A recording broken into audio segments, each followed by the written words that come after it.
Hello everyone. Now today we are going to do unit number 3. इसमें जो है मैंने पिछले 5 years की BYQs डाले हैं, मतलब not 5, I have place from 2020 to 2025. Reason being time बहुत कम बचा है, तो जो टॉपिक्स रह गए हैं, यानी कि जो कि टॉपिक्स हमारे 2016 से लेकर 2019 के पेपर में आ रखे हैं ना, वो मैंने एक जगह पे लिंक दिया ताकि if you will have time एक बार उसमें अब तुम लोग बस नज़र मार देना कि ठीक है ये 4 टॉपिक्स हैं, इसको एक बारी ओवरव्यू देना है।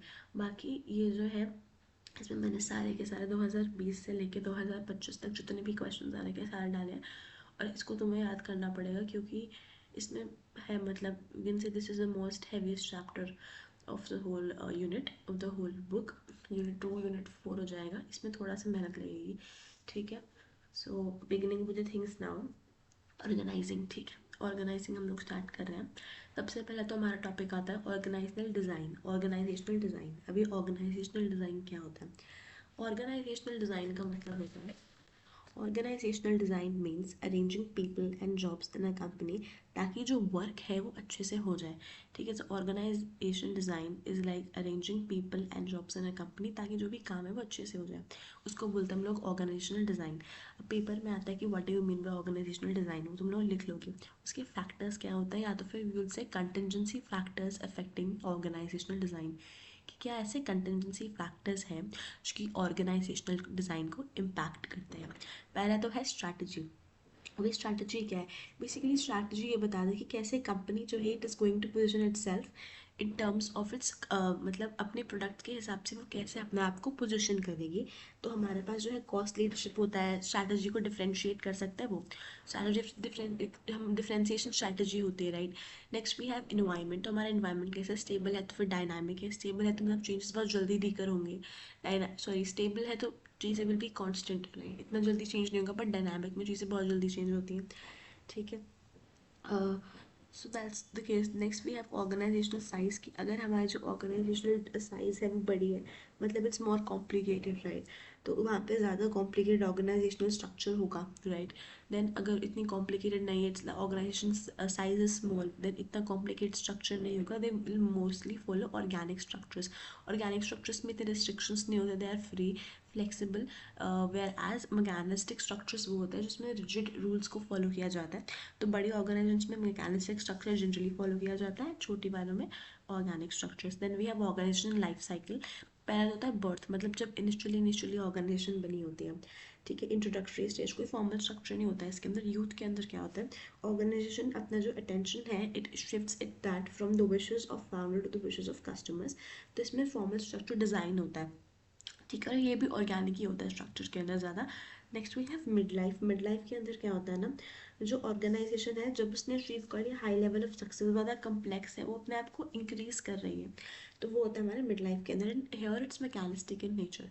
मैच्योरिटी के अंदर क्या होता है, ये जो है लेस इनोवेटिव हो जाती है हमारी organisation, becomes less innovative, it becomes more interested in maintaining itself into a stable secure environment, और जनरली प्रॉफिट्स भी करने लग जाते हैं। टेक्नोलॉजी क्या होती है, बेसिकली टेक्नोलॉजी हम लोग यूज़ करते हैं मैन्युफैक्चर करने के लिए प्रोडक्ट्स को, ये डिसाइड करते हैं कि कैसी ऑर्गेनाइजेशन होगी for production system. Basically technological factors you know ना, they influence a lot. Then we have formal organisation, ये तुम लोग ना पढ़ के आए हो, ठीक है, 12th क्लास के अंदर।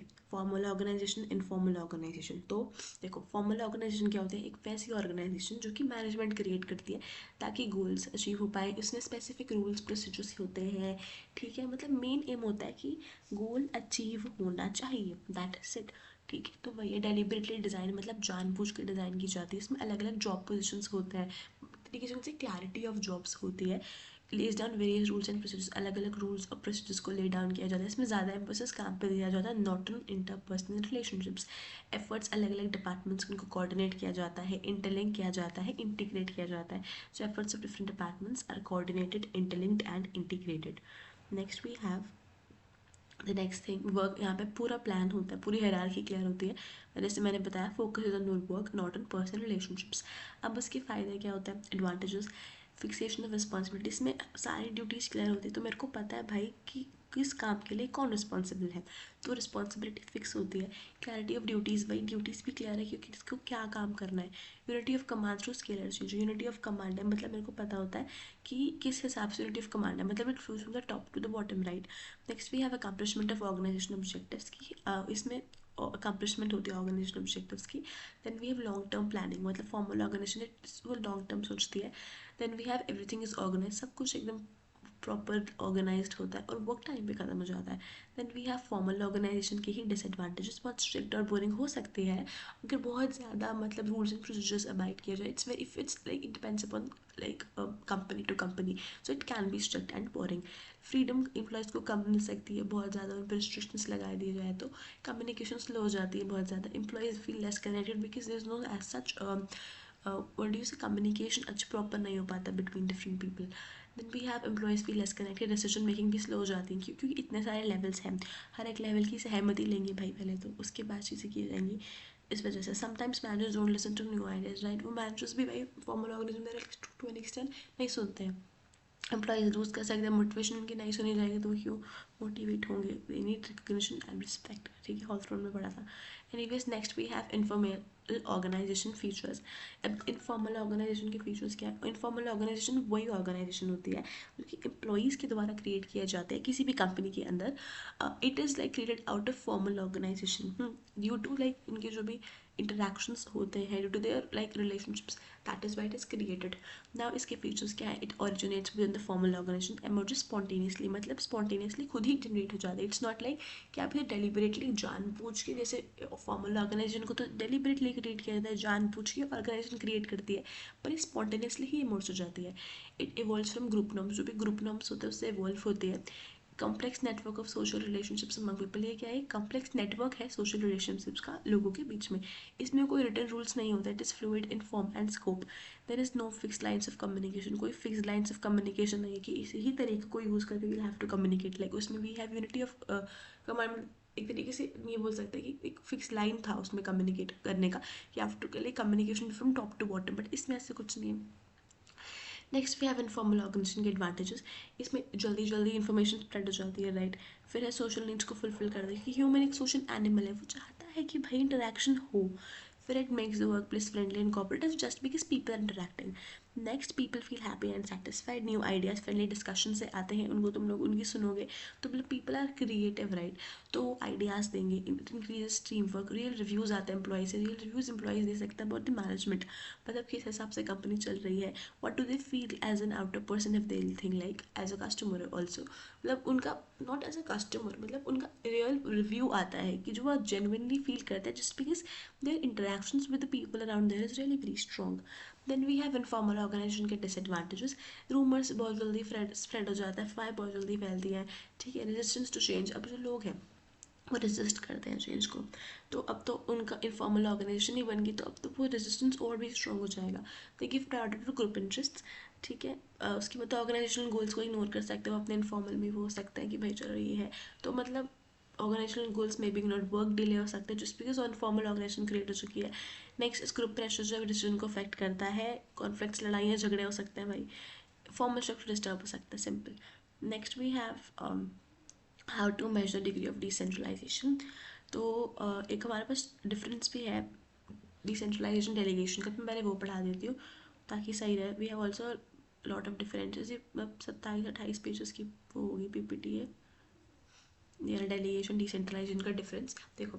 डेलीगेशन क्या होता है, डेलीगेशन इज समथिंग लाइक मैं सिर्फ भाई अपना काम दे रही हूँ किसी को, मैं हूँ, मेरे को काम दिया गया, मैंने अपने 2-3 लोगों को दे दिया काम, ठीक है, 2-3 लोगों को काम दे दिया, चलो 2 लेके चलते हैं, काम दे दिया, बस अब मेरा काम करके इतना। बट डिसेंट्रलाइजेशन क्या होता है ना, इसमें डिफरेंस समझो। Delegation is just I am giving my work to somebody else and उस हिसाब से मैं अथॉरिटी रिस्पॉन्सिबिलिटी दे रही हूँ। But decentralisation is something which is done through the levels of organization, very important, this is only the core difference that you have to keep in your mind। बस ये core difference है, क्योंकि नहीं समझ में आता भाई क्या डिफरेंस है डेलीगेशन और डिसेंट्रलाइजेशन में। डेलीगेशन में क्या होता है बस कि मैं काम सौंप रही हूँ 2 पार्टीज़ को, ठीक है। डिसेंट्रलाइजेशन में जो भी हमारी अथॉरिटी या रिस्पॉन्सिबिलिटी बेसिकली जो भी डिसेंट्रलाइजेशन में हम लोग पावर देते हैं, तो वो जो है ना, we give it through levels of management. It's not like that I am delegate, I am giving that power to like one और two people. No, it's not like that. It's like properly it goes through every level of management. Every level तो नहीं, मतलब levels के through जाती है, right. तो एक बार हम लोग ये समझ लेते हैं कि भाई डेलीगेशन डिसेंट्रलाइजेशन में क्या फ़र्क होता है. तो इसमें टिक लगा दूंगी कि ठीक है, ये हो गया हमारा. पहले कर लेते हैं, चलो. चलो जी, नेक्स्ट लेट्स बिगिन. देखो, पहला तो है अपने पास पार्टीज इन्वॉल्व. मैंने बताया डेलीगेशन में सिर्फ 2 पार्टीज ही पार्ट होती है प्रोसेस की. डिसेंट्रलाइजेशन में almost all employees of an organisation are part of it. Scope बहुत लिमिटेड स्कोप होता है इसका ज़्यादा ब्रॉडर स्कोप होता है. Next we have job, regular routine task के लिए करते हैं, बट इसमें जो मेजर वन टाइम डिसीजन होता है उसके लिए रिस्पॉन्सिबिलिटी. यहाँ पे हर एक मैनेजर जो है उसको परफॉर्म करना है डेलीगेशन. यहाँ पे जो है सिर्फ और सिर्फ top level management is responsible. Freedom of action, subordinate जो है उनको लिमिटेड फ्रीडम मिलता है, बिकॉज मैनेजर के सर पे रहते हैं कि भाई, मतलब उनको कॉन्स्टेंटली सुपरवाइज करता रहता है. बट डिसेंट्रलाइजेशन में employees like they get more freedom, because वो रोज़ रोज़ ऐसे सर पे नहीं खड़े होकर चेक करते, वो पीरियोडिकली चेक करते हैं. नेक्स्ट पर्पस क्या है इसका डेलीगेशन का, ताकि मैनेजर का वर्कलोड कम हो जाए. डिसेंट्रलाइजेशन में क्या है कि ज़्यादा इंपॉर्टेंस ऑटोनॉमी दी जाए जो भी हमारे सबॉर्डिनेट्स हैं उनको.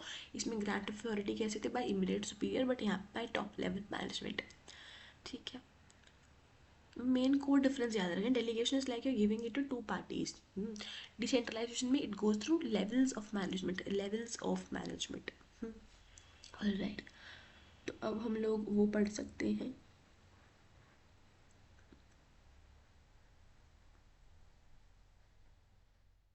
How to measure the degree of decentralisation. मतलब हम कैसे मेजर करेंगे डिग्री ऑफ डिसेंट्रलाइजेशन. ठीक है. How to measure the degree of decentralisation की कितनी डिग्री जो है डिसेंट्रलाइजेशन कितनी मतलब हमें देनी है. डिसेंट्रलाइजेशन मतलब कि how much decision making authorities to be delegated. ठीक है, कितना डिसीजन मेकिंग अथॉरिटी डेलीगेट करना है to lower levels of management. ठीक है, मतलब कितनी आपकी कितनी डिसीजन मेकिंग अथॉरिटी देनी है तो lower levels of management. Factors क्या है. फैक्टर्स टू मेजर कि कितना मेजर करना है, how to we can be measure the degree of decentralisation. अभी उसके फैक्टर्स है. पहले तो मैं नेचर ऑफ अथॉरिटी. अगर बहुत ज़्यादा इंपॉर्टेंट डिसीजन के लिए हम लोग डेलीगेट कर रहे हैं, ठीक है, if more important decision delegated, अगर मैं अथॉरिटी जो डेलीगेट करी वो ज़्यादा इंपॉर्टेंट डिसीजन के लिए, it means that I am doing more decentralisation. So if I am giving it for like more important decision, that means I am giving more decentralisation, like decentralization a greater degree. Then level of delegation, if I am delegating the tasks, basically decentralisation increase होता है जब मैं authority delegate करती हूँ तो lower levels of management, right. तो वही है कि लेवल ऑफ डेलीगेशन, अगर मैं लोअर लेवल्स ऑफ मैनेजमेंट में अथॉरिटी डेलीगेट कर रही हूँ या तो उससे क्या होगा, उससे जो है डिसेंट्रलाइजेशन जो है वो इंक्रीज होगा. Consistency of delegation, if I am giving them for like routine task, job task, तो उससे तो इतना कुछ फर्क नहीं पड़ेगा. बट अगर जो है मैं डेलीगेशन ऑफ अथॉरिटी करती हूँ टेम्पररी इनकन्सिस्टेंट, तो लोअर डिग्री है. पर अगर मैं परमानेंटली करती हूँ, मतलब लंबे समय के लिए करती हूँ, ऐसी चीज़ों के लिए करती हूँ जो कि लाइक कंसिस्टेंट है, बार बार होती है, तो उस केस में जो हमारे डिसेंट्रलाइजेशन की डिग्री है, it would be your higher. मेरी बात ध्यान से सुनो. नेचर ऑफ अथॉरिटी में क्या है. Nature of authority is basically your कि अगर ज़्यादा इंपॉर्टेंट डिसीजन वाली में अथॉरिटी डेलीगेट करे, it means there will be more decentralisation. Level of delegation में क्या है कि अगर डिसेंट्रलाइजेशन इंक्रीज होगी जब अथॉरिटी में लोअर लेवल्स ऑफ मैनेजमेंट को दे रही हूँ. कंसिस्टेंसी ऑफ डेलीगेशन के अंदर क्या होता है कि अगर मैं टेम्प्रेरी इनकन्सिस्टेंट टास्क के लिए दे रही हूँ, there will be lower degree of decentralisation. हमें फैक्टर्स जो डिटरमाइन करते हैं इसको, पहले तो है साइज ऑफ ऑर्गेनाइजेशन. ठीक है, तो अगर साइज बड़ा है तो डिसेंट्रलाइजेशन भी ज़्यादा होगी. Cost and risk of decision making, अगर जो है हाई रिस्क है, कॉस्टली डिसीजन है, so in that situation what will happen, decentralisation will be low, क्योंकि मतलब जिसकी चीज़ें हैं इस वजह से. Then we have top management philosophy. Top management के ऊपर ही ऑलमोस्ट डिपेंड करता है कि वो कितनी डिसेंट्रलाइज करेंगी. अवेलेबिलिटी ऑफ मैनेजर रिसोर्सेज, अगर मैनेजर रिसोर्सेज है means like skilled employees you can से. अगर एम्प्लॉयज़ के अंदर ही क्षमता नहीं है काम करने की, तो मैं क्यों डेलीगेट करूँगी भाई अपना काम, क्यों. इन्वायरमेंटल इन्फ्लुएंस जैसे कि तुम्हारा चेंजेस होता है एनवायरनमेंट के अंदर, जिसकी गवर्नमेंट के control, tax policies, unionism and all. Then we have project and matrix organisation which is a really very important topic, very important topic. ठीक है, तो मैं पहले सोच रही हूँ कि मैं फॉर्मल एंड फॉर्मल का डिफरेंस फटाफट से निपटा देती हूँ. चलो छोड़ो, बाद में करेंगे, पहले ये कर लेते हैं। देखो प्रोजेक्ट ऑर्गेनाइजेशन होता है और एक होता है मैट्रिक्स। प्रोजेक्ट ऑर्गेनाइजेशन में क्या होता है, मैं बहुत सिंपल से टिक शब्द में समझाऊंगी, अच्छे से सुनना, ठीक है। ये वीडियो हो सकता है थोड़ी सी बड़ी हो क्योंकि इसमें टॉपिक्स बहुत बड़े हैं इस चैप्टर के अंदर, बाकी I hope to complete within time. देखो प्रोजेक्ट ऑर्गेनाइजेशन क्या होता है। प्रोजेक्ट ऑर्गेनाइजेशन वो ऑर्गेनाइजेशन होती है जिसके अंदर ना जो बनाई जाती है just to complete a certain project. एक प्रोजेक्ट को कंप्लीट करने के लिए कोई ऑर्गेनाइजेशन बनाई जाती है, उसको बोलते हैं हम लोग project organisation. It is led by project manager, as simple as that. Project manager एक वो ऑर्गेनाइजेशन होती है which is created by the organisation for a certain project, particular project के लिए बनाई जाती है। It is led by a project manager. और इससे जो अलग अलग हमारे डिपार्टमेंट के स्पेशलिस्ट आते हैं ना, उनको भी लिया जाता है ताकि अच्छे से मतलब they be able to guide the things, right. तो वो चीज़ें, तो तीन चीज़ें हैं। एक तो ये कि it is like created for a particular project, second lead by a project manager, and third ये कि डिफरेंट डिफरेंट लाइक एक्सपर्ट्स हम लोग लेते हैं अलग अलग डिपार्टमेंट से। अब जो भी तुम्हारे फीचर्स हैं, मेरिट्स है, डीमेरिट्स है, ये सारे इसी ही पॉइंट्स के इर्द गिर्द घूमते हैं। तुम्हें अगर कोर्स कॉन्सेप्ट खत्म समझ आ गया है तो तुम लिख सकते हो। कैरेक्टरिस्टिक्स क्या, temporary part of organisation, it's like that. एक बार तुम्हारा प्रोजेक्ट खत्म, ऑर्गेनाइजेशन खत्म, टू हैंडल अ सिंगल और स्मॉल नंबर ऑफ प्रोजेक्ट्स, ठीक है। उसके बाद ऑर्गेनाइजेशन किसके अंदर होती है, चार्ज ऑफ प्रोजेक्ट मैनेजर के अंदर होती है। टीम ऑफ स्पेशलिस्ट हम लोग अलग अलग डिपार्टमेंट से लेते हैं, जिसमें मैंने बताया। प्रोजेक्ट मैनेजर के पास कुछ अथॉरिटी होती है, मतलब फंक्शनल स्पेशलिस्ट के ऊपर। प्रोजेक्ट मैनेजर जो it's directly accountable to chief executive of the organisation. तो वही पॉइंट है जो मैंने तुम्हें बोला, बस इसको अंग्रेजी में छाप रखा है, ठीक है। नेक्स्ट, एप्रोप्रिएट बन जब एंटरप्राइज, हम अभी एप्रोप्रिएट तब होता है प्रोजेक्ट ऑर्गेनाइजेशन जब एंटरप्राइज को जो है अंडरटेक कर रही है टास्क, इनकी डिफाइंड गोल्स है, वो crucial in the success of the firm. It is appropriate when the enterprise is undertaking task. It is crucial जब एंटरप्राइज टास्क को अंडरटेक कर रही है that have defined goals, and जो क्रूशियल में भी बेसिकली ऐसे टास्क जो कि बहुत इंपॉर्टेंट है, तो तब एप्रोप्रिएट रहता है और उनको एक पर्टिकुलर सर्टेन टाइम के अंदर कंप्लीट कराना ज़रूरी होता है। Next we have project organisation. अब हाँ चलो वही पढ़ा हमने, मेरिट्स क्या है इसमें, हर एक प्रोजेक्ट को हम अटेंशन दे सकते हैं। प्रोजेक्ट जो है इसको हम टाइम पे कंप्लीट कर सकते हैं। Project can be complete time, उस टाइम में, उस कॉस्ट के अंदर। ये फ्लेक्सिबल है, मतलब जब बना दिया, जब प्रोजेक्ट आया बना दिया, जब प्रोजेक्ट ख़त्म ख़त्म कर दिया उसको भी, ठीक है। Next we have maximum use, मतलब खत्म इन द सेंस उसको एंड कर दिया, अबंडन कर दिया। Maximum use of specialist service, specialist को भी हम लोग लेके आते हैं डिपार्टमेंट से। It allows maintaining unity of command and unity of action. Next we have project organisation के डिसएडवांटेजेस। अनसर्टेनिटी रहती है, क्यों, क्योंकि अलग अलग एक्सपर्ट्स लेके आते हैं, अलग अलग उससे पॉइंट, उससे डिपार्टमेंट से, तो उनके अपने अलग अलग ओपिनियंस होते हैं, तो कन्फ्यूजन एम्बिग्यूटी रहती है। Next, difficult to coordinate activities of experts. अब एक्सपर्ट्स भी तो अपनी एक्सपर्टीज दिखाएंगे ना, तो उनकी एक्टिविटीज़ को कोऑर्डिनेट करना बहुत मुश्किल हो जाता है। डिसीजन मेकिंग डिफिकल्ट हो जाती है बहुत ज़्यादा। क्यों, क्योंकि भाई वो जो है फंक्शनल प्रोजेक्ट हेड भी अपनी राय देगा, जो डिपार्टमेंट हेड्स थे वो भी तो अपनी ओपिनियंस देंगे, right. Then we have danger of over specialisation. Specialist तो चाहते ही है स्पेशलाइजेशन हो, पर वो अपने काम को इतना ही स्पेशलाइज करने की कोशिश करते हैं कि उसका भी खतरा होता है। क्यों, क्योंकि वो अपनी ही अगर चीज़ों पर फोकस करेंगे, देन मतलब कि they focus on the specific departments, पूरी ऑर्गेनाइजेशन को नहीं लेके चल पाते, वो चीज़ें। लड़ाई झगड़े हो सकता है भाई, danger of conflict. Project manager के पास लिमिटेड लाइन अथॉरिटी होती है। मीन्स प्रोजेक्ट मैनेजर के पास अंधी अथॉरिटी नहीं होती है, उसके पास लिमिटेड अथॉरिटी होती है। Next, next suitability for organisation. अब ये कहाँ कहाँ सूटेबल है, क्या है, प्रोजेक्ट ऑफर्स यूनिक और अनफेमिलियर चैलेंज। उस प्रोजेक्ट के लिए सूटेबल है जहाँ पे जो प्रोजेक्ट है उसको कोई चैलेंज है, चैलेंजिंग है टास्क। प्रोजेक्ट के पास डेफिनेट गोल्स और वेल डिफाइंड स्पेशलाइजेशन। उसके गोल्स है कि भाई मतलब बहुत ज़रूरी, एक तरीके से something which is really very crucial to the organisation, तो उसके लिए तो उसके डेफिनेट गोल्स और वेल डिफाइंड स्पेशलाइजेशन है। प्रोजेक्ट कम्प्लेक्स है, बहुत सारे डेवलपमेंट टास्क है, प्रोजेक्ट को एक गिवन समय के अंदर ही कंप्लीट करना है। Successful completion of project it's very crucial for the organisation की सक्सेसफुल कंप्लीशन करना बहुत क्रूशल है। देन मैट्रिक्स एक ग्रिड ऑर्गेनाइजेशन। मैट्रिक्स एक ग्रिड ऑर्गेनाइजेशन क्या होती है, देखो मैट्रिक्स और grid organisation is a combination of your project organisation and your functional organisation, ठीक है। प्रोजेक्ट और फंक्शनल ऑर्गेनाइजेशन का कॉम्बो होता है, कॉम्बो कॉम्बिनेशन लेके आना पेपर के अंदर, ठीक है, कॉम्बो मत लिखे देना, वो चीज़ है। और ये है इसके अंदर कि इसमें हाँ ये ना परमानेंट होता है। अब प्रोजेक्ट में तो ऐसे कि भाई काम खत्म कर दो, ऑर्गेनाइजेशन को एंड इट, नो। इसके अंदर क्या होता है, इसके अंदर it's the case that if your work is completed, right, then वो डिजोल्व नहीं करता हम लोग, we do not dissolve these organisation. तो वो चीज़ है, we do not dissolve the organisation when your task are completed, we do not do that. So we have matrix या तो फिर ग्रिड ऑर्गेनाइजेशन, यानी कि उसके मेरिट्स। और एक और चीज़ है इसके अंदर कि मतलब इसमें दो बॉसेस होते हैं, एक तो फंक्शनल वाला, एक प्रोजेक्ट वाला। देखो फ्लेक्सिबल स्ट्रक्चर होता है सुटेबल फॉर चेंजिंग कंडीशंस इसका। Next we have attention talent, single project पे आ जाता है, मोटिवेट करता है प्रोजेक्ट स्टाफ को just because the focus on one specific project. It ensures effective communication. Project manager एक कोऑर्डिनेटर की तरह एक्ट करता है अलग अलग डिपार्टमेंट्स के बीच में, अननेसेसरी डुप्लीकेशन बढ़ जाता है। It leads to development of project manager just because they are handling lot of skills together. Next demerits क्या है इसके, यूनिटी ऑफ कमांड को अवॉइड करता है जस्ट बिकॉज दो बॉसेस मैंने तुम लोगों को बताया। कॉन्फ्लिक्ट होता है डिफरेंट टीम मेंबर्स के बीच में। Frequent shifting of staff creates problems, मतलब उनकी ट्रेनिंग में प्रॉब्लम आती है, राइट। अब तुम लोगों ने एक एक इंसान आया, उसको ट्रेन कर दिया, वो इंसान दूसरे डिपार्टमेंट में चला गया, तो भाई क्या क्या फ़ायदा हुआ उसका। फिर है प्रॉब्लम्स ऑफ कोऑर्डिनेशन, वही कि भाई लड़ाई झगड़े होते हैं एक तरीके से भी बोल सकते हम लोग।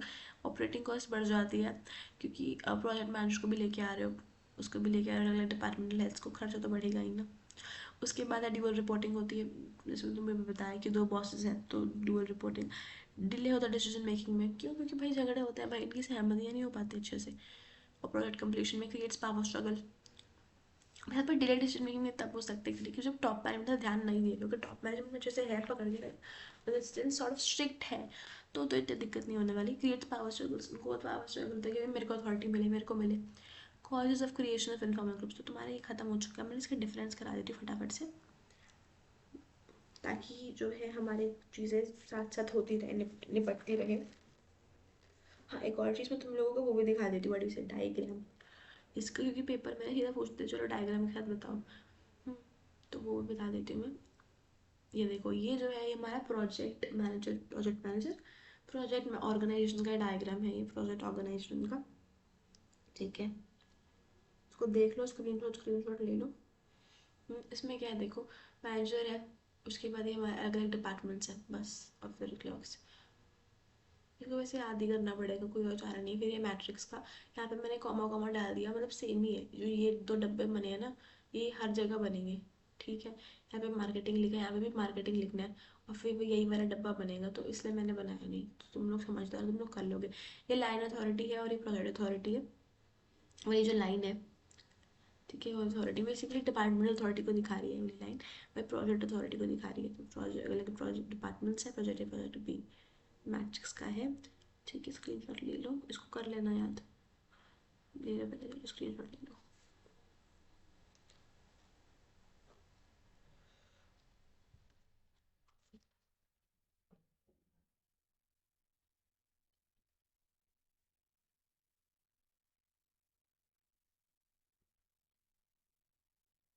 चलो जी,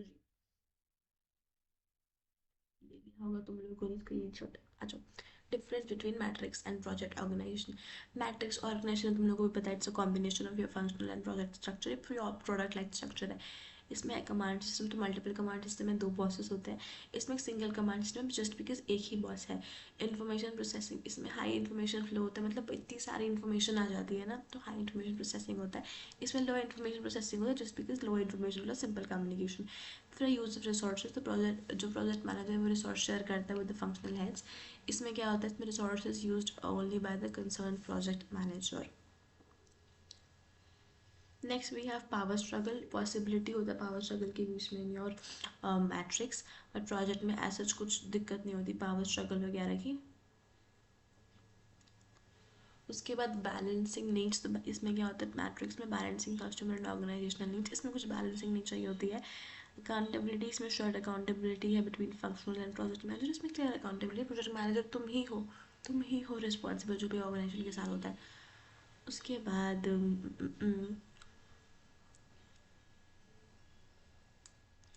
चलो मैं टिक मार देती हूँ, रुक जाओ, ये मैंने करा दिया, ये हमारा हो गया है। एक फॉर्मल और इनफॉर्मल के भी डिफरेंस हाथों हाथ कर लेते हैं। देखो फॉर्मल ऑर्गेनाइजेशन क्या है, formal organisation is something which is deliberately designed and created by the management to achieve certain objectives, जानबूझ के क्रिएट की जाती है, ठीक है। सो informal organization spontaneously takes shape as a result of interaction among members. Formation ये plan और create किया जाता है by the management. It is as a result of social interaction. Flow of authority top to bottom होता है, इसमें क्या है हॉरिजॉन्टल और वर्टिकल हो सकता है कैसे भी। पर्पस क्या है, अचीव करना ऑर्गेनाइजेशन गोल्स को।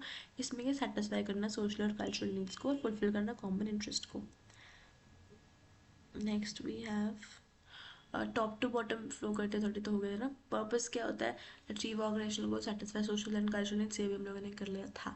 फिर है flow of communication, memories are required to use the scalar chain of communication, वही प्रॉपर टॉप टू बॉटम वाला चीज़. यहाँ पे कोई प्लान रूट नहीं होता कम्युनिकेशन के लिए. स्टेबिलिटी, स्टेबल और प्रिडिक्टेबल है, पता है एग्रेशन क्या होगा, अगले मोमेंट क्या होगा. यहाँ पे ये नीदर स्टेबल नॉट प्रिडिक्टेबल. फिर नेचर इज रिजिड, रिजिड होता है, ये बड़ी फ्लेक्सिबल होता है. तो इसको हम लोग ऑर्गेनाइजेशनल चार्ट के थ्रू शो कर सकते हैं, बट इसको हम लोग नहीं कर सकते ऑर्गेनाइजेशनल चार्ट के थ्रू शो. ठीक है, ये हो गया, ये हो गया, याद है, चलो हो गया. मैं टिक टिक नहीं मारी, मतलब टाइम वेस्ट होगा.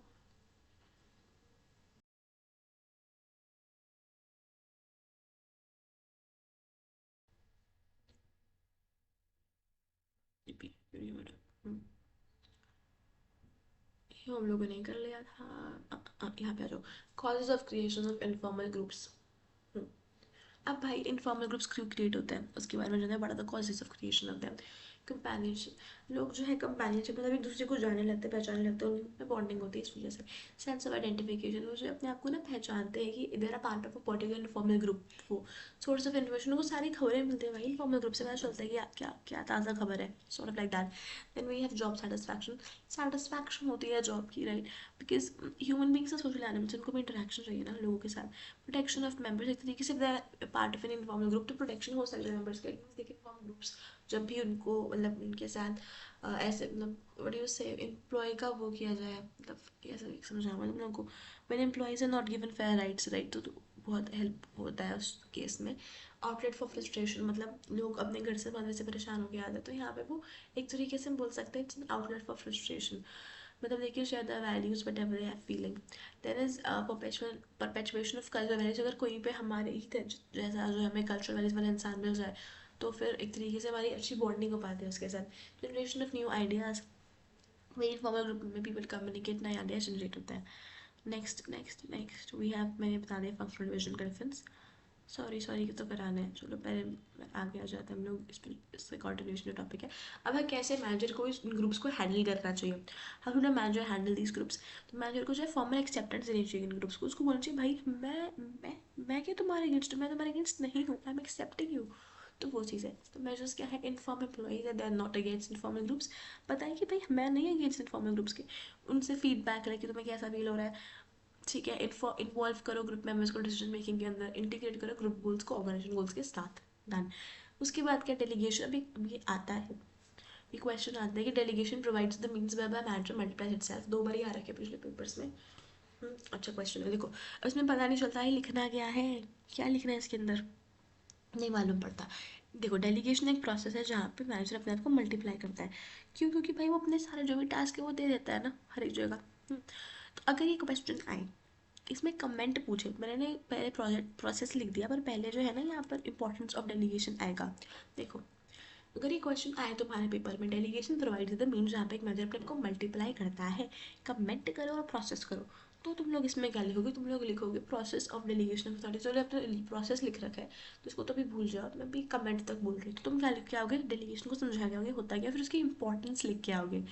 तो वो चीज़ आएगी. तो पहले इंपॉर्टेंस पड़ता है, इफेक्टिव मैनेजमेंट हो जाता है, एम्प्लॉय का जो है वो डेवलप, सारे वो 12वीं वाला पॉइंट है वाले, ठीक है. इफेक्टिव मैनेजमेंट हो जाता है, एम्प्लॉय का डेवलपमेंट हो जाता है, एम्प्लॉयज़ मोटिवेट फील करता है, उनका ग्रोथ फैसिलिटेट होता है, मैनेज बेसिस होते हैं मैनेजमेंट हायरार्की की, क्योंकि इंपॉर्टेंट है सबऑर्डिनेट सुपीरियर कॉन्टैक्ट करें.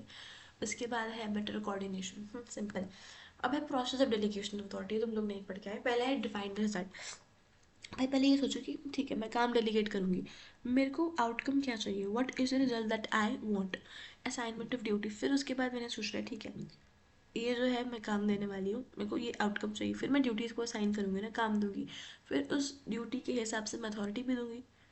और उसकी अकाउंटेबिलिटी भी जनरेट करूँगी. वैसे accountability I will be giving the subordinate as per the task that have given him और हर.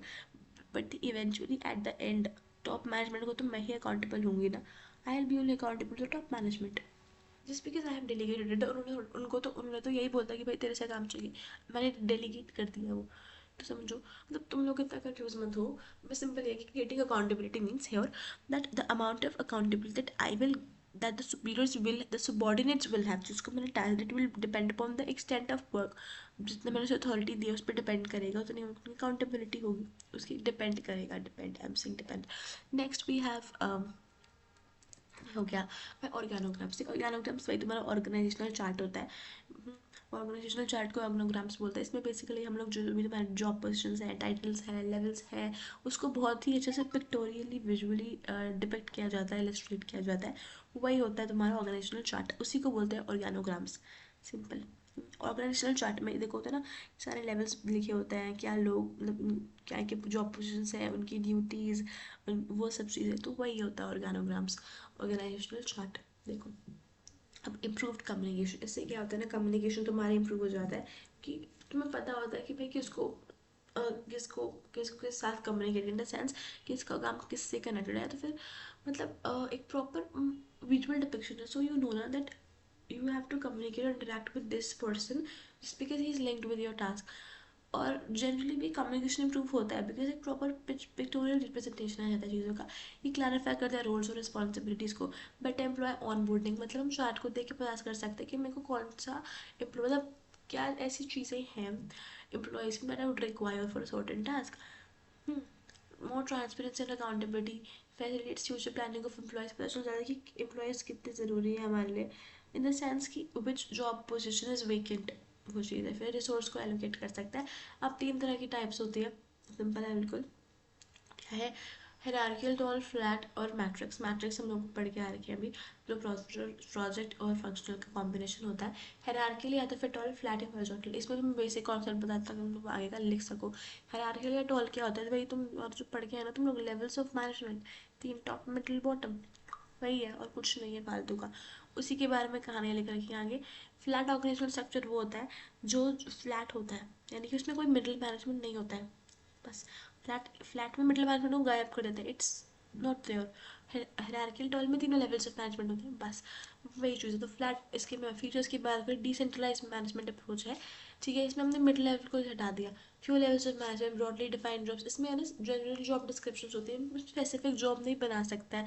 इसमें जो एक ही इंसान है वो ये भी काम कर सकता है, कोई और भी काम कर सकता है। इट्स नॉट लाइक वो इंसान भी काम करेगा जो उसके से रखा गया है, तो वो चीज़ है। तो जनरल जॉब डिस्क्रिप्शन होता है, ब्रॉडली डिफाइंड जॉब। इसमें एम्फोसिस टीम्स पे दिया जाता है, स्ट्रॉन्ग फोकस है कस्टमर पे, horizontal career path, horizontal career path, practice criss cross functions. ये मैंने क्या लिख दिया, प्रैक्टिस नहीं आना चाहिए वैसे यहाँ पे, it would B horizontal career path criss cross functions, practice नहीं आएगा यहाँ पर। तो वही कि वो क्रिस क्रॉस करता है फंक्शन को, जो भी अलग अलग फंक्शंस होते हैं ऑर्गेनाइजेशन के अंदर, सो जो भी हमारे हॉरिजॉन्टल करियर पाथ होते हैं ना, यानी कि वो क्रिस क्रॉस करता है। वाई बिकॉज यहाँ पे हमारा हॉरिजॉन्टल क्यों बोल रहे हैं, क्योंकि मिडिल मैनेजमेंट तो है ही नहीं। सो वो चीज़ है। उसके बाद है लाइक तुम लोगों को इसका पूरा अच्छे से मतलब बता दूँ कि what do you mean bye horizontal, it is this, it is your how do like how do horizontal career path criss cross functions, right. तो देखो इसके अंदर क्या होता है ना, horizontal career path criss cross functions अगर मैं बात करूँ, तो जो हॉरिजॉन्टल करियर पाथ है अलग अलग डिपार्टमेंट्स में काम करता है, ठीक है। इसमें जो है ना क्या है, प्रमोशन नहीं हो पाती है, राइट। हमें वाइड नॉलेज मिल जाती है, so it's like you work in different departments, like आप एक ही डिपार्टमेंट में काम नहीं कर रहे हो, आप मार्केटिंग में भी कर रहे हो, एचआर में, फाइनेंस में, so you are oscillating between different departments. It's not like you are working in a particular one and specialize in that, ठीक है। फिर फ्लेक्सिबल बाउंड्रीज है जॉब्स यूनिट्स के बीच में। फिर इसके फ़ायदे क्या है, कॉस्ट एफिशिएंट है भाई, मिडिल मैनेजमेंट है नहीं, खर्चा कहाँ से आएगा, सैलरी तो लोगों को देनी नहीं पड़ेगी। फिर वर्कर सेटिस्फाई रहते हैं, उनको इंपॉर्टेंस दी जाती है, फास्ट डिसीजन मेकिंग होता है। इसमें सुपरविजन और माइक्रो मैनेजमेंट मिनिमाइज हो जाता है। Sense of ownership and responsibility is high, कोई मिड लेवल मैनेजमेंट नहीं होगा तो बेटर कंट्रोल होता है टॉपर लोग लेवल की। फिर फ्रंट लाइन स्टाफ डायरेक्टली जो है कम्युनिकेट करते हैं with the customers. Team merits क्या है इसके, बड़े बड़े ऑर्गेनाइजेशन में सूटेबल नहीं होते, मिडिल मैनेजमेंट तो बहुत इंपॉर्टेंट होता है, मिडिल मैनेजमेंट को ही हटा देंगे लोगों ने तो। ब्रिंगिंग चेंजेस क्वाइट चैलेंजिंग, मुश्किल होता है चेंज लाना, क्योंकि मिडिल मैनेजमेंट जो है it acts as a coordinator between your top and your lower level management, ठीक है। फ्यूअर एडवांसमेंट अपॉर्चुनिटीज़ होती हैं यहाँ पर, बहुत कम रूम होता है प्रमोशन प्रमोशन के लिए, स्पेस फॉर प्रमोशन तुम लोग को मैंने बताया। ऊपर के लेवल्स तो है ही नहीं भाई, सिर्फ सीधा टॉप है, तो बहुत मुश्किल होता है प्रमोट करना, ठीक है। कोई स्पेशलाइजेशन नहीं होता, मैंने तुम लोगों को बताया। इसमें सिग्निफिकेंट डिपेंडेंसी होती है on first line workers, also difficult to stay focus on specific task. उसके बाद है टॉल डाउन ऑर्गेनाइजेशन स्ट्रक्चर, वही यार भाई जो तुम लोग पढ़ के आए हो, ये वाला जो होता है ट्रायंगल वाला, top middle bottom, top middle lower.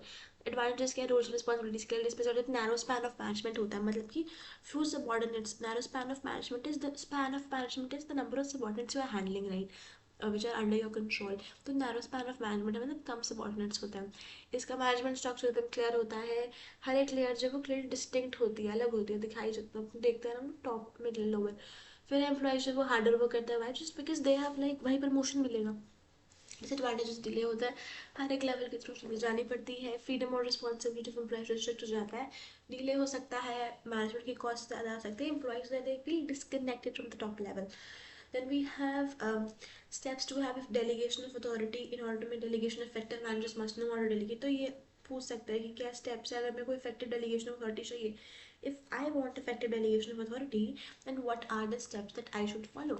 Right? What are the steps for effective delegation of authority? तो simple सी बात है, इफेक्टिव डेलीगेशन ऑफ अथॉरिटी के बारे में अगर मैं बात करूँ तो इसके अंदर ये होती हैं तीन चीज़ें, what to delegate, what not to delegate and to whom to delegate. अब मैं क्या टास्क डेलीगेट करूँगी, मैं ऐसे टास्क जो बार बार रिपीट हो रहे हैं जिसमें मेरा एज अ मैनेजर ज़्यादा समय जा रहा है, प्रोजेक्ट जो बूस्ट करते हैं basic skills of your subordinates, right, वो मैं डेलीगेट करूँगी, इंटरेस्टिंग टास्क डेलीगेट करूँगी सबॉर्डिनेट्स को ताकि उसका भी मन लगा रहे। वर्क जहाँ पे सबॉर्डिनेट ज़्यादा स्किल्ड है, मैं क्या चीज़ें नहीं डेलीगेट करूँगी, टास्क जो कि जिसको बहुत लंबा समय लगा एक्सप्लेन करने के, सिर्फ मैं खुद ही कर लूँ, राइट, वो टास्क जो कॉन्फिडेंशियल टास्क है जिनकी इन्फॉर्मेशन ऐसे मतलब नहीं बता सकता है। फिर क्राइसिस मैनेजमेंट, मतलब ऐसी सिचुएशन आ चुकी है ऑर्गेनाइजेशन के अंदर कि जो ये डिसीजन है ना, it will decide the survival of the firm, मतलब एक तरीके से वेरी इंपॉर्टेंट थिंग। तो वो तो मैनेजर को खुद ही लेना पड़ेगा, वो कैसे इसको डेलीगेट करेगा, वेरी स्पेसिफिक वर्क, ऐसा टास्क जो कि बहुत स्पेसिफिक है, जिसकी बहुत ज़्यादा डिटेल है, कि डिटेल में है, मतलब कि इसको हमें ऐसा ही आउटकम चाहिए। फिर अब जो बोरिंग टास्क होता है क्योंकि एम्प्लॉयज़ थक जाएंगे, मतलब एम्प्लॉयज़ बोर हो जाएंगे, उनको मोटिवेशन नहीं मिलेगा, अब किसको डेलीगेट करना चाहिए, ऑब्वियसली ट्रस्ट वर्दी सबॉर्डिनेट जिन पे हमें विश्वास है, सबॉर्डिनेट जिनके पास टाइम है। अब जो ऑलरेडी ऑक्यूपाइड है उनको हम टाइम का टास्क देंगे तो वो तो मतलब ओवरबर्डन हो जाएंगे ना। अब सबॉर्डिनेट जिनके पास स्किल्स भी तो होनी चाहिए, सबॉर्डिनेट्स की इच्छा भी होनी चाहिए काम करने की, willing to take up the job. Subordinates for whom the job is motivating, जिसको लगे भाई जो जिसके लिए जॉब मोटिवेटिंग हो, सबॉर्डिनेट जो कि डेवलप कर सकते हैं within the jobs that we have assigned. Moving forward, next we have network organization. Network organization में क्या होता है ना, बहुत सिंपल होता है। इसमें क्या होता है, जो भी काम होता है ना मैं खुद नहीं करती, मैं सब कॉन्ट्रैक्टर्स रखती हूँ, मतलब इस तरीके से मैं अपना काम बाहर के ऑर्गेनाइजेशन से करवाती हूँ, मैं खुद नहीं करती, ठीक है। मैं फॉर एग्जाम्पल मेरे को एक सर्टेन क्वालिटी के गुड्स को प्रोड्यूस करवाना है, ठीक है, अब मैं खुद नहीं करूँगी, आई नॉट इन प्रोडक्शन, मैं किसी दूसरी ऑर्गेनाइजेशन को बोलूँगी भाई तू करके दे मेरे को प्रोड्यूस। तो वो होता है नेटवर्क ऑर्गेनाइजेशन, नेटवर्क ऑर्गेनाइजेशन के अंदर ये सब कॉन्ट्रैक्टर्स को हायर करते हैं, सिंपल सी बेसिक यही बात है, और इसी क्या इर्द गिर्द सारे के सारे वो है एडवांटेजेस डिसएडवांटेजेस। तुम चाहो से खुद भी पढ़ सकते हो, बाकी मैं एक बार रीड करवा देती हूँ ऊपर ऊपर से, क्योंकि बहुत बेसिक है, इसमें क्या ही समझाऊँ, लो कॉस्ट, ठीक है, क्योंकि प्रोडक्शन नहीं कर रहे वो, मेन टास्क तो कर ही नहीं रहे वो, तो खर्चा तो कम ही होगा, ज़्यादा फ्लेक्सिबिलिटी होती है, ग्लोबल रीच मिल सकती है, क्योंकि उनको जो है लोगों से ऑर्गेनाइजेशन से काम करा रहे, तो उनको लोग भी तो ढूंढने पड़ेंगे करने के लिए, अपनी भी ढूंढनी पड़ेगी, तो ग्लोबल रीच आती है, कंपनी ज़्यादा अपने मेन फोकस कोर टास्क पे कंसंट्रेट कर पाती है, इजी टू एक्सपैंड है क्योंकि काम तो वो मेन खुद कर नहीं रही, बाहर से आउटसोर्स करवा रही है, फास्ट प्रोडक्शन हो सकती है। फिर explore work from specialized firms, work specialize firm से आ सकता है, लेस बाउंड्रीज होती है इसके अंदर। नेक्स्ट भी है डिसएडवांटेजेस की, हार्ड टू कोऑर्डिनेट, भाई तुम अपना टास्क दूसरे को दे रहे हो तो कोऑर्डिनेट करने में डिफिकल्ट हो सकती है, लेस कंट्रोल हो सकता है, जो रिलेशनशिप ज़रूरी होती है कि बिल्ड करने का, तुम्हारे इतने स्ट्रॉन्ग कनेक्शंस नहीं है तो दिक्कत हो जाएगी, ठीक है। कॉन्फिडेंशियल इन्फॉर्मेशन, तुम्हारी इन्फॉर्मेशन कॉन्फिडेंशियल हो, मतलब रिस्क रहता है कि भाई इधर उधर ना हो जाए, डिलेस हो सकते हैं, मिसकम्युनिकेशन हो सकती है, और अगर मैं ओवर डिपेंडेंट हूँ too dependent it's risky. Then we have boundaryless organization, समझा गया। नेटवर्क में क्या था, सिंपल मैं अपना टास्क ना बाकी लोगों को दे देती हूँ, लोगों इन द सेंस मेरा मतलब है ऑर्गेनाइजेशन को, कि भाई तुम करके दो काम, सिंपल वो चीज़ होती है, उसी को अपने लैंग्वेज में लिख देना। बाउंड्री लेस ऑर्गेनाइजेशन में क्या था, कोई बाउंड्री नहीं होती, because it's boundaryless, all right. Anyway सच में बाउंड्री नहीं होगी इसके अंदर कोई। अब बाउंड्रीज यहाँ मतलब है कि कोई वर्टिकल बाउंड्री नहीं होगी, vertical boundary in the sense levels of management नहीं होंगे, horizontal boundary in the sense कि डिपार्टमेंट्स अलग अलग नहीं होंगे। External boundaries is like that कि एक्सटर्नल बाउंड्रीज मतलब I can freely communicate interact with the customer suppliers and all, कोई जोग्राफिकल बाउंड्रीज नहीं होगी यहाँ पे, ठीक है, मतलब डिफरेंट जोग्राफिकल ग्रुप्स को इंटीग्रेट कर सकते हैं हम लोग। Next we have advantages, boundary less है, पर बाउंड्री नहीं है, खर्चा कम आएगा, ठीक है, अच्छे से कम्युनिकेट हो पाएगा, फास्ट डिसीजन होंगे, ज़्यादा इनोवेशन होगी, इनोवेशन ज़्यादा होगी, बिकॉज सीधे हम लोग we are like indirect link with external environment, team work अच्छे से होगा, फ्लेक्सिबिलिटी होगी, ज़्यादा इंपॉर्टेंट टास्क भी will be able to focus, it encourages learning and new ideas will spread fast. Disadvantages क्या होगा, बहुत ज़्यादा रिलेशन से हम लोग डिपेंड हो जाएंगे, ठीक है, बिकॉज कोई बाउंड्रीज तो है ही नहीं, कॉन्फ्लिक्ट लड़ाई झगड़े हो सकते हैं, हार्ड टू मेंटेन कंट्रोल, कोई बाउंड्री नहीं है। फिर है hard to maintain vision, difficult to coordinate big teams across locations, ये जोग्राफिकल बाउंड्रीज हमने हटा दी इस वजह से। Too much freedom can cause lack of discipline, decision making difficult होता है, मतलब यही चीज़ है। तुम्हें अगर कोर कॉन्सेप्ट समझ आ गया, तुम इसके पॉइंट्स बना के आ सकते हो, फीचर्स डिमेरिट्स कुछ खास नहीं है, सिंपल वर्ड्स में यहाँ पे मैंने लिख रखा है, बट फिर भी रीड मार लेना एक बार जरूरी है। उसके बाद है टीम ऑर्गेनाइजेशन स्ट्रक्चर। तो ऑर्गेनोग्राम्स के अंदर जो है ना, वही था जो तुम लोगों को बताया, तीन तरह के होता है, your tall, your horizontal one and your matrix one, तुम लोग मैंने फटाफट करा दिया है, ठीक है। अब हम बात करते हैं टीम ऑर्गेनाइजेशन स्ट्रक्चर के बारे में। ये टीम ऑर्गेनाइजेशन स्ट्रक्चर क्या होता है भाई? टीम ऑर्गेनाइजेशन स्ट्रक्चर वो होता है जिसके अंदर जो लोग मतलब एक ना टीम बना के काम करते हैं, वो ऑर्गेनाइजेशन के अंदर टीम बना देते हैं और फिर काम करते हैं। फीचर्स क्या है, people from different departments working together, more freedom होती है to take decisions, open communication, one common goal, team members एक दूसरे का हेल्प करते हैं, लीडरशिप सपोर्टिव होती है। एडवांटेजेस क्या है, बेटर कोऑपरेशन हो सकता है, जल्दी लोग डिसीजंस ले पाते हैं, मोर मोटिवेशन है, more motivated to do things, ठीक है, बेटर प्रॉब्लम सॉल्विंग, अच्छे से लोग प्रॉब्लम सॉल्व कर पाते हैं, हाई प्रोडक्टिविटी होती है, more creativity, strong team spirit, employees learn from each other. तो वही मतलब बेसिक सी चीज़ है, उसमें क्या ही समझाऊँ। मोर क्रिएटिविटी क्यों, बिकॉज टीम बन जाती है तो लोग अपने आइडियाज फ्री शेयर कर सकते हैं, team spirit just because team बन जाती है। नेक्स्ट डिसएडवांटेजेस क्या है, लड़ाई झगड़े हो सकते हैं, कुछ पीपल जो है दे में to more work than the other people, तो डिसीजंस हो सकते हैं, दैट टू इतने सारे too many opinions will be like a lot of opinions, right, hard for manager to control, group pressure हो सकता है, लैक ऑफ पैरिटी, पैरिटी नहीं है, क्लैरिटी है, it's not parity, it's clarity of rules, not parity, it's clarity, clarity है ये। Next, difficult to maintain discipline, personal clashes हो सकते हैं, it can disturb team performance. उसके बाद है एक ना लाइन आती है, manager free himself from the responsibility the moment he delegate authority comment, ठीक है। तो इसमें भी इंपॉर्टेंस ऑफ डेलीगेशन आएगा, पर पहले तुम लोग डिफाइन कर देना कि डेलीगेशन होता है क्या, फिर इसकी इंपॉर्टेंस लिखना क्या है। एक मैनेजर जो है वो अपने आप को फ्री कर देता है फ्रॉम द रिस्पॉन्सिबिलिटी जिस मोमेंट उस पर अथॉरिटी, जब वो डेलीगेट करता है अथॉरिटी को। So here you will be mentioning the importance of delegation, ठीक है, और समझा देना कि क्या होता है। फिर है हमारे लास्ट टॉपिक और फिर है हमारे ऊपर डिफरेंसेस, ठीक है। चलो, फंक्शनल स्ट्रक्चर, देखो पढ़ के आ रखे यार तुम लोग। देखो फंक्शनल स्ट्रक्चर क्या होता है, अलग अलग फंक्शंस होते हैं, मार्केटिंग है चाहे फाइनेंस, ठीक है, तो उसी के हिसाब से चीज़ें डिवाइड होती है, डिपार्टमेंट उस हिसाब से डिवाइड होता है। एडवांटेजेस क्या है, फंक्शनल स्पेशलाइजेशन होता है, बट देखो तुम लोगों में समझा देती हूँ, तुमको याद है, देखो फंक्शनल स्पेशलाइजेशन के अंदर क्या होता है ना, marketing, H R O, diagram, तुम लोगों में डायग्राम मैंने बना रखा है, इसमें डायग्राम नहीं बना रखा मैंने इसमें इसका, तुम लोग देख लेना एक बार फिर भी। तो इसमें यही होता है कि मार्केटिंग एच आर अलग अलग फंक्शंस होता है, उस हिसाब से चीज़ें, उस हिसाब से डिपार्टमेंट्स बनता है, तो वो चीज़ है। तो फंक्शनल स्ट्रक्चर क्या है, फंक्शनल स्पेशलाइजेशन, जैसे कंट्रोल एंड कोऑर्डिनेशन में बात है, एफिशिएंसी होती है, इकोनॉमीज ऑफ स्केल होती है, क्योंकि जो टास्क है, प्रोडक्शन का टास्क है, जैसे कि मान लो फंक्शन है प्रोडक्शन का, तो वो एक ही, सारे के सारी चीज़ों का प्रोडक्शन एक ही वो कर रहा है, डिपार्टमेंट करे तो उससे सस्ता पड़ता है, नहीं तो फिर हर एक करे तो मतलब दिक्कत हो जाएगी थोड़ी, है ना। तो एफिशिएंसी एंड ऑफिशिएंसी ऑफ ट्रेनिंग, अगर इसे ट्रेन कर पाते हैं, एक ही पर्टिकुलर स्किल में एक इंसान स्पेशलाइज हो पाता है, प्रॉपर अटेंशन दे पाते हैं, रोल्स क्लियर होते हैं, इजी सुपरविजन होता है। Next we have the next point, next, हाँ जी है, होप नहीं रहा, हाँ जी। फिर इसके डिसएडवांटेजेस एम्फोसाइज देते हैं हम लोग, ऑर्गेनाइजेशनल जब एम्फोसिस, मैंने क्या कर दिया, ये एम्फोसिस नहीं है, डी एम्फोसिस है यहाँ पर, मेरे को था कि मैं फटाफट से वो करूँ, सॉरी, फिर पीछे गर्ल्स यहाँ पे हो गई, it's D emphasis not emphasis, it's D emphasis, हाँ डी एम्फोसिस होता है ऑर्गेनाइजेशन ऑब्जेक्टिव्स पे, बिकॉज वो जो है वो रुक जाओ यार मैं क्या कर रही हूँ, एडवांटेजेस ये रहे, डिसएडवांटेजेस ये रहे, हाँ ये de-emphasis on organization objectives, ठीक है। Next we have problems of coordination, problems हो जाते हैं, इंटर डिपार्टमेंटल कॉन्फ्लिक्ट्स हो सकता है, अलग अलग डिपार्टमेंट्स से उनके बीच में लड़ाई झगड़े हो सकता है, स्लो डिसीजंस होते हैं। ठीक है, हम लोग ऐसे अकाउंटेबिलिटी फिक्स नहीं कर सकते भाई ये पर्टिकुलर जो है चीज़, ये पर्टिकुलर डिपार्टमेंट रिस्पॉन्सिबल है। इनफ्लेक्सिबिलिटी रहती है बिकॉज एक ही स्किल में इंसान को ट्रेन कर रहा है, लिमिटेड लर्निंग वही चीज़ है। उसके बाद अपने पे आता है डिविजनल स्ट्रक्चर, उसमें अलग अलग डिविजन्स बनते हैं, डिपार्टमेंट्स बनते हैं। एडवांटेजेस क्या है, डिपार्टमेंट जिसकी प्रोडक्ट वाइज होता है, like divisional is like according to products.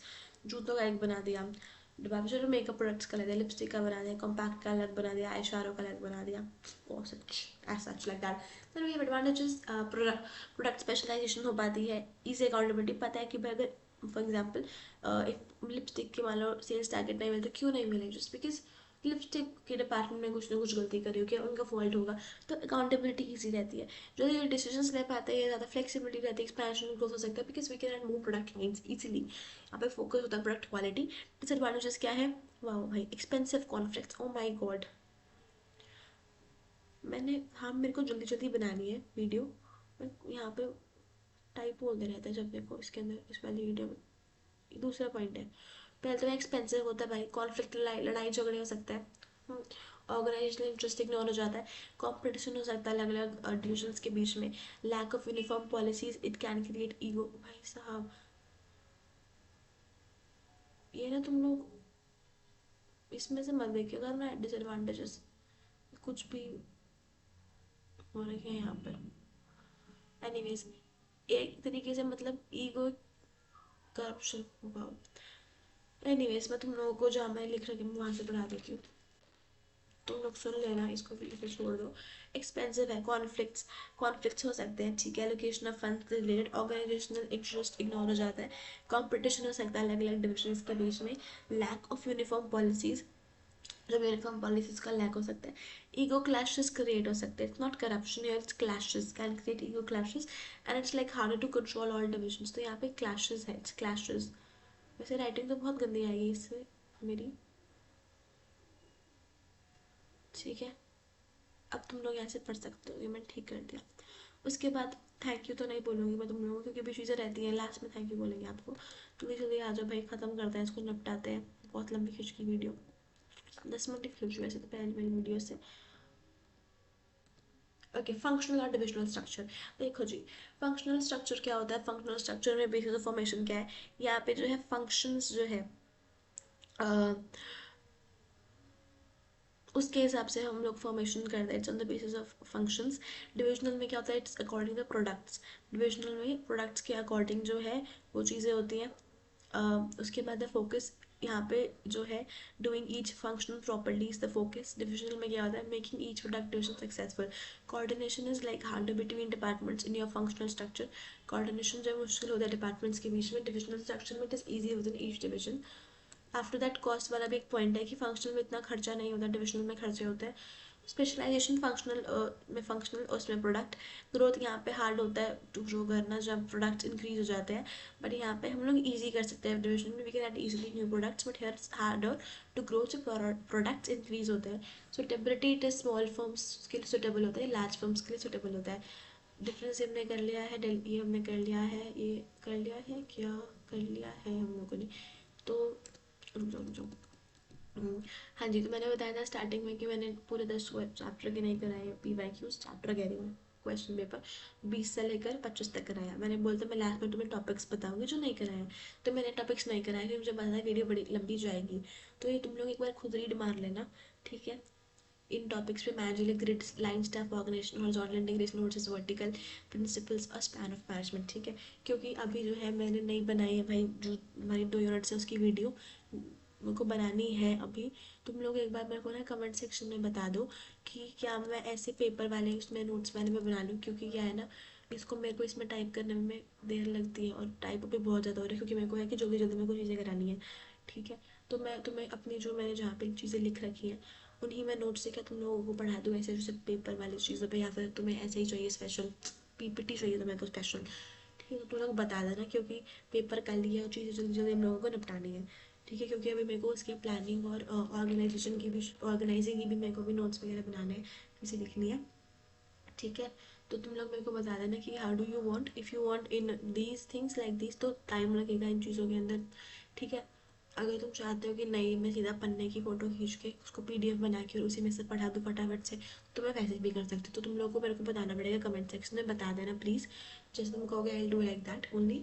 बाकी मेरे को, मैं कोशिश करूँगी कि मैं सारे की सारे यूनिट्स करा दूँ। 2 यूनिट्स बचे हुए हैं, 3 यूनिट्स हो चुकी है। मैं कोशिश करूँगी क्योंकि it is taking a lot of time, समय बहुत ज़्यादा जा रहा है इन चीज़ों के अंदर, ठीक है। मेरे को लगा था हो जाएगा, कल वीडियो चली जाएगी, बट टाइम जा रहा है, टाइम लग रहा है बहुत ज़्यादा। तो तुम लोग मेरे को फटाफट से कमेंट्स में बता दो कि ऐसे मैं पेजेस वाला करके तुम्हें पढ़ा दूँ या तो फिर तुम्हें PPT वगैरह के फॉर्म में चाहिए, ठीक है। Let me know in the comment section down. और